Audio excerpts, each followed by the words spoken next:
The history of punishment is filled with devices and methods that inflicted agony not always for the purpose of death, but to discipline, humiliate, and remind the body of its limits. Among these was a lesser-known torment of early modern Europe, the Picket or Piquet torture. Though simple in design, it could leave a victim broken, humiliated, and in lasting pain for the rest of their life. The origins of the Picket punishment can be traced to the 16th and 17th centuries, a period in which Europe balanced between medieval brutality and the emerging discipline of the modern age. Unlike devices such as the rack, the Iron Maiden, or the breaking wheel, which were intended to crush, tear, and destroy the human body, the Picket stood apart as a torment meant more for prolonged suffering and humiliation than immediate execution. It reflected a different purpose: correction, control, and deterrence. At first glance, the Picket seemed almost harmless in comparison to other tools of torture. A single sharpened peg, usually made of wood, was placed upright in the ground.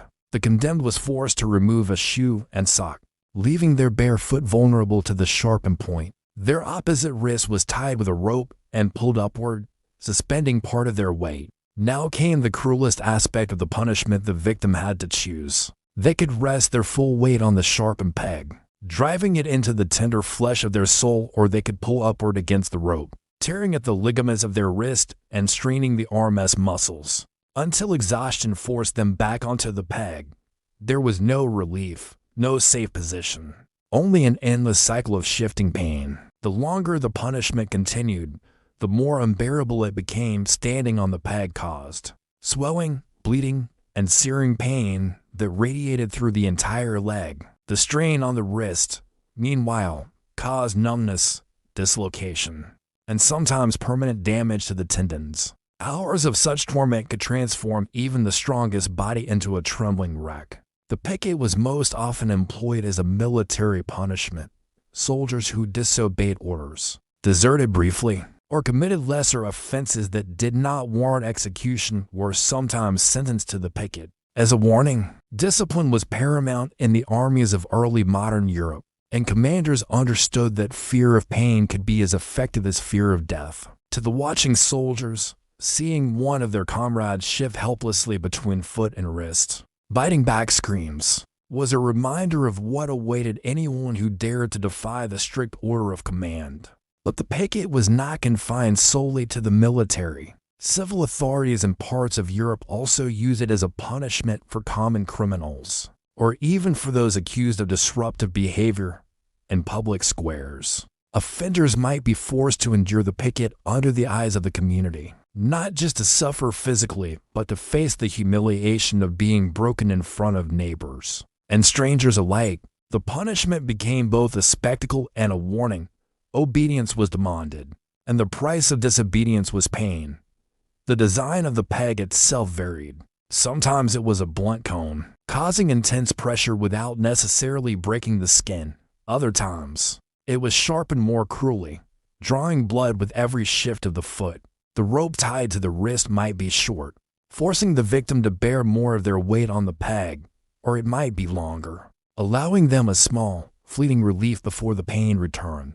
Executioners and commanders alike could adjust the setup to increase or decrease suffering, depending on how severe they wanted the punishment to be. Accounts from the time describe victims trembling and gasping as they tried desperately to balance themselves, their faces contorted with anguish. Sweat poured from their bodies as exhaustion set in. Some fainted, collapsing onto the peg with their full weight, only to be revived by guards and forced to continue. Though rarely fatal, the punishment could leave men crippled, unable to march or fight for weeks afterward. And beyond the physical agony, the shame of having endured such a public display often haunted victims. Long after the wounds healed, the Picket belonged to a category of punishments designed not to kill, but to exhaust and humiliate. This made it different from the gallows or the stake, where death was final.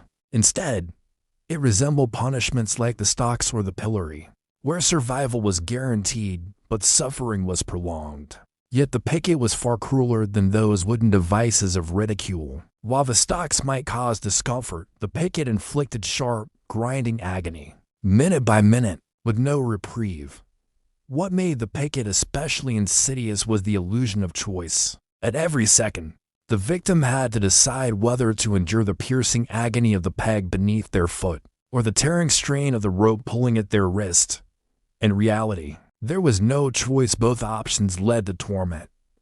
But the psychological effect of being forced to choose between two unbearable agonies deepened the suffering. It made the punishment not only physical but mental, breaking the spirit as surely as it broke the body. The length of time a victim spent on the picket varied depending on the crime. Some were forced to endure it for only an hour, others for far longer. Even a short time could leave lasting damage, while longer sentences risk permanently maiming the condemned. Records note cases where victims could not walk properly for weeks, their ankles swollen and bruised, their wrists dislocated. By the 18th century, the picket began to fade from widespread use. Enlightenment thinkers and reformers increasingly criticized punishments that relied on cruelty and spectacle rather than correction. Still, in its time, the picket was one of the most feared forms of corporal discipline, a device that proved how even the simplest instruments could inflict torment that rivaled the most elaborate machines of pain.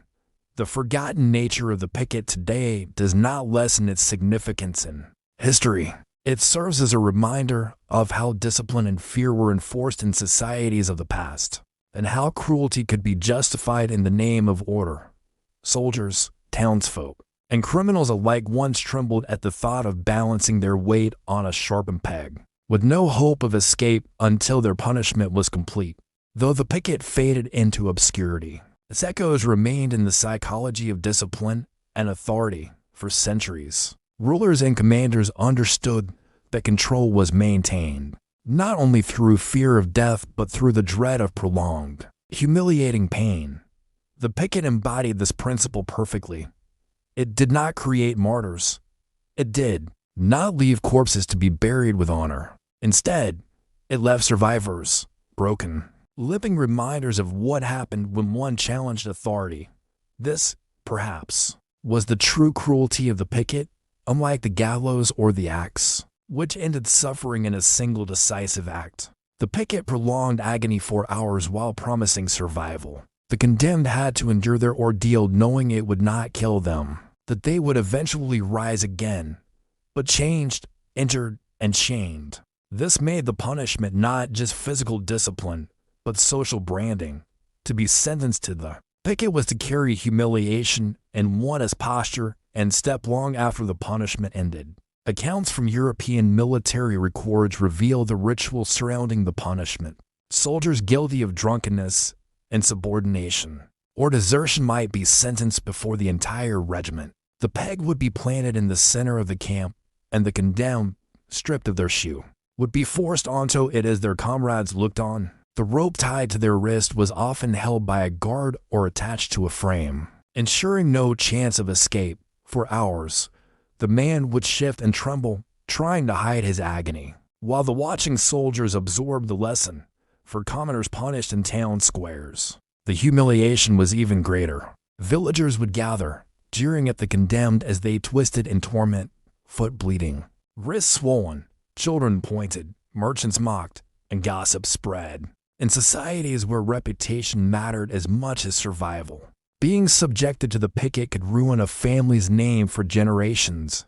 The punishment extended beyond flesh into social death. Yet there were stories of remarkable endurance as well. Some victims bore the picket with silent defiance, refusing to cry out no matter how unbearable the pain became. These displays of stoicism unsettled executioners and onlookers alike. A punishment designed to break the spirit could, on rare occasions, strengthen it. But such defiance came at a cost. Many who endured in silence collapsed into unconsciousness, their bodies broken even if their will was not. The dual nature of the punishment, both temporary and permanent, survivable yet devastating, made it a versatile tool for those in power. It could be adjusted for severity, a short punishment to humiliate, or a long one to cripple. Authorities found in the picket a balance between terror and restraint, a way to keep order without spilling blood. But this balance was deceptive. Survivors often never fully recovered, and some carried their injuries to the grave. By the 18th century, as legal reform swept across Europe, punishments like the Picket were criticized as barbaric relics of a crueler age. Philosophers such as Cesare Beccaria argued for punishments that corrected behavior, rather than inflicted unnecessary suffering. Public opinion began to shift, slowly. Devices like the Picket disappeared from use, consigned to memory and dusty records of military law. But even in its disappearance, the Picket leaves us with chilling lessons. It shows how pain was engineered with precision, how cruelty could be disguised as discipline, and how power often sought not the death of its subjects but their submission. The Picket reminds us that some of history's most terrifying punishments were not designed to kill, but to keep people alive enough to serve as examples of what happened when the rules were broken. In the modern world, the Picket has almost been forgotten, overshadowed by more infamous tortures such as the rack, the wheel, or the stake. Yet its story deserves remembrance. For while it lacked the spectacle of execution, its quiet, grinding agony reveals much about the hidden machinery of control that kept armies in line and societies obedient. It represents the dark ingenuity of punishment, how something as simple as a wooden peg and a rope could transform into hours of unbearable torment. Imagine the condemned, sweat pouring down their face, blood trickling from their foot, wrist trembling from the rope above. Their body sways in a rhythm of pain, down onto the peg, up against the rope, down again. Each moment a decision between two unbearable evils.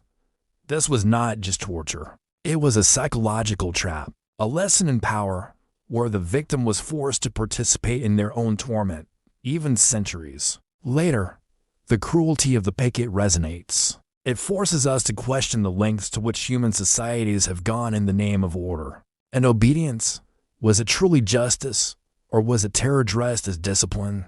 Was it about correcting behavior, or was it about demonstrating the sheer power of authority over flesh and spirit? What is certain is that the Picket torture stands as one of the stark reminders of humanity, as darkest impulses, to control through pain, to command through humiliation, and to break the body in ways that linger long after the torment ends. Today, it remains a footnote in history, a forgotten cruelty of early modern Europe. But for those who endured it, the memory was not forgotten. The limp in their step, the stiffness in their wrist, the whispers of their neighbors. These were scars that outlived the punishment itself. And so, the Picket endures as a symbol not of death, but of agony without death, the suffering that lingers, the punishment that spares life only to brand it forever. If you've been captivated by this dark chapter of history exploring how even the simplest tools became instruments of cruelty, make sure to like this video, subscribe to Torture's Room, and join us as we uncover more of history's most brutal punishments and executions. Each story reminds us how thin the line can be between justice and cruelty, and how the echoes of pain still shape our understanding of the past.